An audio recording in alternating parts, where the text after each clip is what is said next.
College में marks पे कितना ध्यान देना चाहिए, ये डाउट ऑलमोस्ट हर बच्चे को रहता है जब वो कॉलेज एंटर करता है। मेरे को भी रहा था। एंड मैंने जब अपने सीनियर्स से पूछा था तो कुछ सीनियर्स ने बोला था कि सीजीपीए इतनी इम्पोर्टेंट नहीं होती, अगर आप कम मार्क्स भी लाओगे तो फ़र्क नहीं पड़ेगा, क्योंकि प्लेसमेंट्स तो हमारी डीएसए नॉलेज पे होनी है, कोडिंग की नॉलेज पे होनी है, तो फिर कॉलेज के एग्ज़ाम्स पे टाइम वेस्ट करके क्या करना। लेकिन जिन बच्चों ने इस एडवाइस को फॉलो किया उनको रियलिटी चेक मिला थर्ड ईयर में, फोर्थ ईयर में, जब कुछ कंपनीज ने उनको शॉर्टलिस्ट नहीं किया क्योंकि कम सीजीपीए थी उनकी, या फिर वो रिजेक्ट हो गए फाइनल राउंड्स में जाकर because of their low CGPA. तो अगर आप कॉलेज एंटर कर रहे हैं या college first year second year में है तो प्लीज़ इस वीडियो को पूरा देखिए ताकि आपको समझ में आ पाए कि कॉलेज में एग्जाम्स पे फोकस करना कितना इम्पॉर्टेंट है। एंड आज की वीडियो में मैं आपको सिर्फ ये नहीं बताऊंगी कि कितना पढ़ना है, बट ये भी कि क्यों पढ़ना है एंड कैसे पढ़ना है। So hello everyone, this is Urvi and welcome to another video by PW skills, जहाँ पे हम डिस्कस करें कि कॉलेज में एग्जाम्स पे और मार्क्स लाने पे कितना फोकस करना है। तो ये मेरा मानना है कि कॉलेज के एग्जाम्स के लिए अगर आप पढ़ाई करते हैं, मार्क्स लेकर आते तो उसका आपको कहीं ना कहीं आगे जाके एडवांटेज ही मिल रहा होगा, क्योंकि नॉलेज जो है कभी भी वेस्टेड नहीं जाती, कहीं पे भी आपको उसका डिसएडवांटेज नहीं मिल रहा होगा। अब कॉलेज के एग्जाम्स जेईई की प्रिपरेशन की तरह टफ तो नहीं होंगे जहाँ पे आप बहुत ज़्यादा टाइम स्पेंड करो, या फिर बोर्ड्स के एग्ज़ाम्स जहाँ पे हम टॉप करने की कोशिश कर रहे होते हैं। लेकिन एक डिसेंट सीजीपीए मेंटेन करना कॉलेज में काफ़ी इंपॉर्टेंट हो जाता है। डिसेंट सीजीपीए से मेरा मतलब क्या है, अगर 8 से ऊपर आप अपनी सीजीपीए मेंटेन करके रख रहे हैं तो वो एक्चुअली डिसेंट, काफ़ी डिसेंट मानी जाती है। अगर 8.5 से ऊपर है तो उसको काफ़ी अच्छी सीजीपीए मानी जाती है। एंड ये आई थिंक कि कॉलेज में सब बच्चों को इतनी सीजीपीए मेंटेन करके रखनी चाहिए, 8 अबव। इसके कुछ 4 रीजंस हैं जो कि मैं आपको बता रही हूँ, 4 सिचुएशंस जहाँ पे आपकी एक अच्छी सीजीपीए होना आपके लिए बेनिफिशियल होगी। Number 1, upgradation. काफ़ी बच्चे जो हैं कॉलेज के फर्स्ट ईयर में ट्राई करते हैं कि उनका कोर्स जो है वो अपग्रेड हो जाए।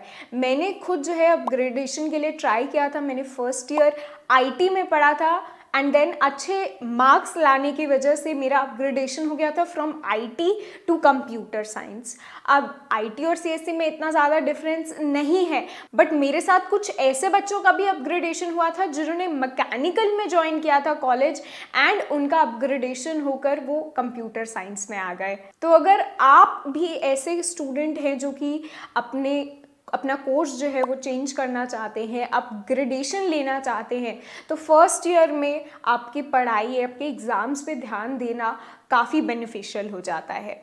सेकेंडली, हायर स्टडीज़ के लिए अगर आपको जाना है, चाहे वो एमएस इन कंप्यूटर साइंस हो या फिर एमटेक या फिर एमबीए हो, इन सब प्रोग्राम्स में आपकी सीजीपीए बैचलर्स में जो आती है उसको देखा जाता है, उसको कुछ वेटेज दी जाती है।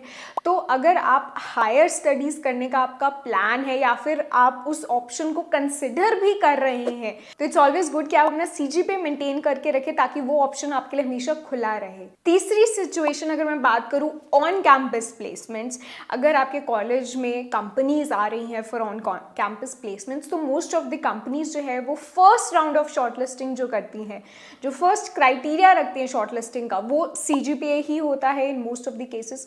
तो मोस्ट कंपनीज जो है वो 7 सीजीपीए रख देती हैं, 7.5, कुछ कंपनीज 8 भी रख देती हैं। उससे ज़्यादा मैंने ज़्यादा कंपनीज को नहीं देखा कि वो 8.5 या 9 रख रही हो। तो 8 जो है मैक्सिमम मैंने देखा है मोस्ट ऑफ द कंपनीज को शॉर्टलिस्टिंग क्राइटेरिया रखते हुए। अब यहाँ आई वुड ऑल्सो से कि अगर आपके कॉलेज में बच्चों की ज़्यादा सीजीपीए आ रही है, फॉर एग्जांपल मेरे कॉलेज में 9 सीजीपीए जो है वो मैक्सिमम आती थी, हमारे जो कॉलेज के टॉपर्स थे उनकी, उससे ज़्यादा जो है मुश्किल ही क्रॉस होती थी।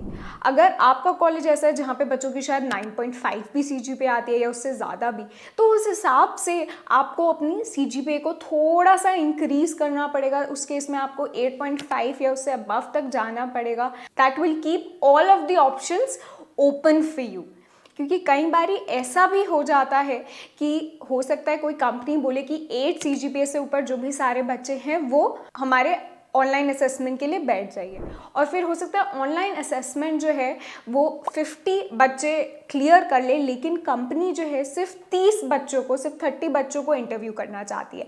तो अब वो 50 बच्चों में से कौन 30 बच्चे सिलेक्ट होंगे फॉर इंटरव्यूज़, वो मैटर कर सकता है on the basis of your CGPA। तो उस टाइम प्लेसमेंट्स में आपको हो सकता है कि काफ़ी ज़्यादा फ्रस्ट्रेशन हो कि हमारे कुछ मार्क्स की वजह से हम इस कंपनी के लिए इंटरव्यू में भी नहीं बैठ पाए। तो इसलिए आई वुड से कि स्टार्टिंग से आप अपनी CGPA मेंटेन करके रखिए, एक जो है गोल अपने कॉलेज स्टैंडर्ड्स के हिसाब से मेंटेन करके रखिए कि इतने मेरे लिए जो है सेफ CGPA रही। एंड अगर फोर्थ सिनेरियो आप ऑन कैंपस प्लेसमेंट्स नहीं टारगेट कर रहे या फिर आपके कॉलेज में ऑन कैंपस ज़्यादा अच्छी कंपनीज नहीं आ रही, आपका मेन टारगेट ऑफ कैंपस है, तो उस केस में शायद आप सोचेंगे कि कॉलेज के एग्ज़ाम्स पे बिल्कुल भी ध्यान देने की हमें ज़रूरत नहीं है, उसको हम एकदम निगलेक्ट कर सकते हैं, अपनी स्किल्स पे फोकस कर लेते हैं without wasting any time on college. तो आई वुड से कि डोंट डू दैट, क्योंकि अगेन आपकी नॉलेज जो है वो कहीं पे भी वेस्ट नहीं जाएगी। एंड हो सकता है कि कोई कंपनीज हो ऑफ कैंपस में भी जो कि आपके रेज्यूमे में आपकी CGPA को देखकर आपका रेज्यूमे शॉर्टलिस्ट करती हो। तो to be on the safer side always try to maintain a decent CGPA, and specially अगर आप कंप्यूटर साइंस पढ़ रहे हैं तो आपको बिल्कुल भी अपनी कॉलेज स्टडीज़ को निगलेक्ट नहीं करना चाहिए, स्पेशली वो सब्जेक्ट्स जो कि इंटरव्यूज़ में पूछे जाते हैं। फॉर एग्ज़ाम्पल मुझे पता था कि operating system, DBMS, computer networks, ये जो सब्जेक्ट्स हैं ये इंटरव्यूज़ में पूछे जाते हैं। तो जब ये मेरे कॉलेज सिलेबस में थे, मेरे कॉलेज करिकुलम में थे जिन जिन सेमेस्टर्स में, तो इन सब्जेक्ट्स पे मैंने एक्स्ट्रा ध्यान दिया, एक्स्ट्रा मेहनत करी ताकि इंटरव्यूज़ के टाइम पे मुझे इन सब्जेक्ट्स पे ज़्यादा ध्यान ना देना पड़े। At the same time I would also say कि अगर आपके कॉलेज में ज़्यादा अच्छी कंपनीज नहीं आ रही तो इट डज़ मेक सेंस कि आप अपने कॉलेज के मार्क्स पे कम फोकस करें, थोड़ा सा कम फोकस करें, एंड स्किल्स पे जो है ज़्यादा फोकस करें to make up for your less marks. ऐसा नहीं होना चाहिए कि आपकी CGPA भी कम है एंड आप DSA भी अच्छे से नहीं जानते। अगर आपको लग रहा है कि आपकी CGPA आपकी प्रायोरिटी नहीं है तो आपको बिल्कुल जो है अपनी DSA नॉलेज पे, कोडिंग नॉलेज पे बहुत ज़्यादा फोकस करना पड़ेगा to make up for that lost CGPA। तो ये कुछ सिनेरियोज हैं जहाँ पे आई वुड से कि having a good CGPA will actually help you. अब बहुत बच्चे जो है वो इस डाउट में रहते हैं कि दीदी हमारा तो टाइम वेस्ट हो रहा है कॉलेज की पढ़ाई करके। तो आई वुड से कि it's all about time management. तो आई वुड से कि आप अपना टाइम कितना एफिशिएंटली मैनेज कर रहे हैं, अपने टास्क को कितना अच्छे से प्रायोरिटाइज कर रहे हैं, that would help you maintain a balance between college academics and learning DSA, coding and other skills. अगर मैं अपनी कॉलेज लाइफ के बारे में बात करूँ तो कॉलेज फर्स्ट ईयर में मैंने अपनी पढ़ाई पे बहुत ज़्यादा ध्यान दिया था ताकि मुझे अपग्रेडेशन मिले। मेरी 9 CGPA थी इन फर्स्ट 2 सेमेस्टर्स। उसके बाद मैंने सेकेंड ईयर में थोड़ा सा कम फोकस किया ऑन माई कॉलेज स्टडीज़, क्योंकि उस time second year was the time जहाँ पे मैंने सबसे ज़्यादा DSA की प्रैक्टिस करी, कोडिंग कॉम्पिटिशन्स में पार्ट लिया, हैकाथॉन्स में पार्ट लिया। तो सेकेंड ईयर में मेरी 8.5 CGPA थी, but then again third and fourth year में क्योंकि मेरे पास ऑलरेडी इंटर्नशिप ऑफर्स थे, प्लेसमेंट ऑफर्स थे, तो फिर से मैंने अपने कॉलेज एकेडमिक्स पे फोकस किया एंड इन दी एंड मेरी 8.97 CGPA है all the 4 years combined, which is very close to 9 CGPA, and I maintained this CGPA while doing everything else including coding, DSA, participating in competitions, participating in societies and doing a lot of extracurricular activities. तो आपको focus करना है अपने time को efficiently manage करना, जिससे आपके पास हर चीज़ के लिए टाइम मिल पाएगा। एंड दूसरी चीज़, कॉलेज के एग्ज़ाम्स के लिए पढ़ाई करते हुए आपको कुछ चीज़ों का ध्यान रखना है जिससे आप कम टाइम दें कॉलेज की पढ़ाई को एंड मैक्सिमम आपका उसमें मार्क्स आए। तो ये क्या पॉइंट्स है ये डिस्कस करते हैं। नंबर 1, आई वुड एडवाइस कि अपने फर्स्ट ईयर ऑफ कॉलेज में आप मैक्सिमम अपना ध्यान दीजिए एकेडमिक्स पे। इसके 2 रीजंस हैं कि एक तो फर्स्ट ईयर में जो सब्जेक्ट्स होते हैं वो थोड़े इजी होते हैं, आपके कोर इंजीनियरिंग सब्जेक्ट्स नहीं होते फर्स्ट ईयर में। सेकेंडली, फर्स्ट ईयर में आपके पास प्लेसमेंट और इंटर्नशिप्स का इतना स्ट्रेस नहीं होता, तो you will have more time to focus on your academics. तो फर्स्ट ईयर में आप सबसे ज़्यादा ध्यान दीजिए अपनी पढ़ाई पे।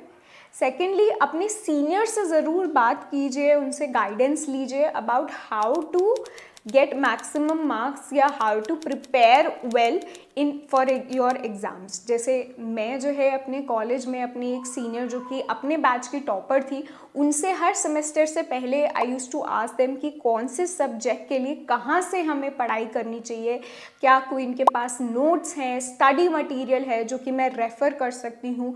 उनसे मैं प्रीवियस ईयर पेपर्स भी लेती थी, क्योंकि काफ़ी बारी कॉलेजेस में जो पेपर आता है वो प्रीवियस ईयर पेपर्स में से ही उठा के दे देते हैं काफ़ी परसेंटेज।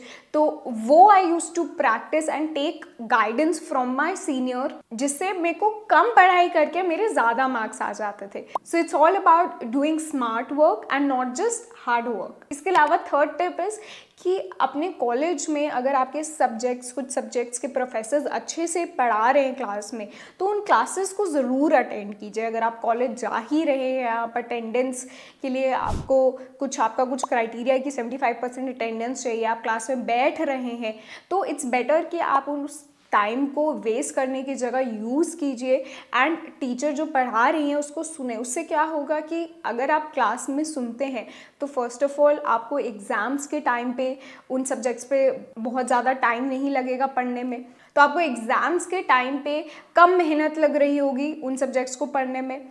देन सेकेंडली, क्लास में कई बारी प्रोफेसर्स जो है पढ़ाते पढ़ाते बता देते हैं कि ये टॉपिक इम्पॉर्टेंट है, ये चीज़ जो है एग्ज़ाम में आ सकती है। तो अगर आप क्लास में वो चीज़ें सुन लेते हैं तो again there higher chances of you scoring better in exams. And last point is कि रेगुलरली कोशिश कीजिए पढ़ने की। अगर आप क्लास में कोई सब्जेक्ट नहीं भी पढ़ रहे या वो ठीक से नहीं पढ़ाया जा रहा, तो आप खुद से कोशिश कीजिए कि उन सब्जेक्ट्स को रेगुलरली पढ़ें, ना कि एग्ज़ाम से एक रात पहले के लिए छोड़ दें। उससे क्या होगा कि अगर आप एग्ज़ाम्स के लिए छोड़ देते हैं एक रात पहले के लिए पढ़ने के लिए, तो एग्ज़ाम्स अगर आपके 10 दिन चल रहे हैं तो 10 दिन आप सिर्फ फिर एग्ज़ाम्स का ही पढ़ रहे होंगे। उस टाइम फिर आप DSA प्रैक्टिस और कोडिंग प्रैक्टिस आपको सब कुछ छोड़ना पड़ेगा 10 डेज़ 15 डेज़ के लिए। अगर आप यही अपनी प्रिपरेशन रेगुलरली करते रहते हैं तो आपको एग्ज़ाम्स के टाइम पे you will have time to practice DSA also. So these were some of the tips जो आप फॉलो कर सकते हैं for scoring well in your college exams while not spending too much time on your college exams. I would never say कि आप college exams को 12th के boards की तरह लीजिए, जहाँ पे आप डेडिकेटेडली मेहनत कर रहे हैं और अपना बहुत ज़्यादा टाइम लगा रहे हैं ऑन योर कॉलेज एग्ज़ाम्स। लेकिन maintaining a decent CGPA at the end of 4 years of your college will definitely help you in some way और the other. So that is all for today's video.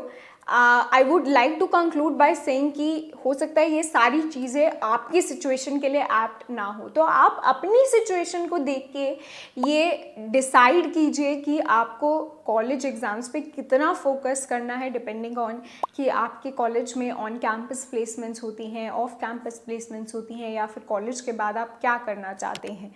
And ये भी decide कीजिए कि आपके लिए एक optimal, एक decent CGPA आपके कॉलेज में क्या रहेगी, जो कि आपके ऑप्शंस को खुला रखे आपके लिए, ताकि अगर आपके किसी सेमेस्टर में कम मार्क्स आ रहे हैं तो आपको पता है कि मेरे को अगले सेमेस्टर में इतने मार्क्स लाने पड़ेंगे ताकि एंड में मेरी जो है डिसेंट CGPA मेंटेन होके रहे।